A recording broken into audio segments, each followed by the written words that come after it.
So Mara, I'm wondering if you actually tested your program at all. Um, I see that you added this comment, which actually doesn't describe the text below. It describes what you did with the design, and that's great. I'm glad you were able to change the background and make it more interesting. But let's try running your code and see what happens. So it says type in a color. So there's your dot when it starts. Type in the color. So the first one you even have on here is red. So if I type in red and I hit submit, the dot turns white. So if we try this next one, orange, submit, it's still white. So the program doesn't work unless that's what you expected. Your else is always white, and that's great. I'm going to explain to you why it doesn't work, and then you have a chance to redo it.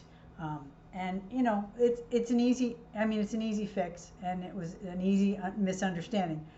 But all I would hope is that you test your programs, and if they don't run as you expect them to, then let me know and I can help you before you turn it in. So the reason that it doesn't work is because in this kind of a program, in a mobile app where everything is event driven, these are all separate events, okay? So for all these separate events, and you're using the same, it's actually the same event because it's the same submit button. So they all have to be part of one event, not separate like all of these. All right, so I'll show you how to start to fix that for you. What you're going to do is you're going to end up with just one of these yellow event things. This if statement, what you probably didn't understand or didn't realize is that you can nest all, I'll just show you. If you click on this plus button, it increases your if statement. So we can just keep adding a bunch of these, and you're going to have a bunch of else ifs. So the way an if statement works is it evaluates the first statement, and this is going to say if the pen color is red, and then it's going to move on to the second one. So we need to fill in this if. So we're going to take this because these don't work because this is a separate one. I'm going to just grab this guy, and I'm going to put that right in, not in there. Where did it just go? Oh no! It went away. Let's try that again. There it goes. So you put that in there. So else if the input's orange, all right, I'm going to get rid of these guys for now. If the input's orange, then the pen color is orange and your dot's 50. Wait, no, that's go under here. All right, so that's what. So here you go. If the text input is red, pen color is red, and your dot's 50.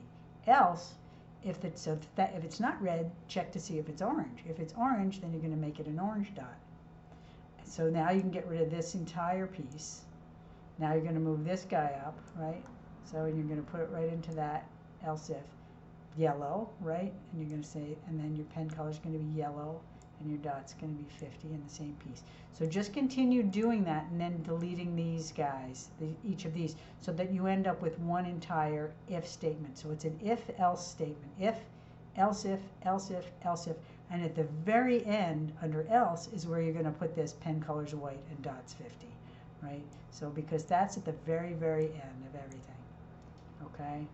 So I hope that that makes sense. And then you'll see that it will work, okay?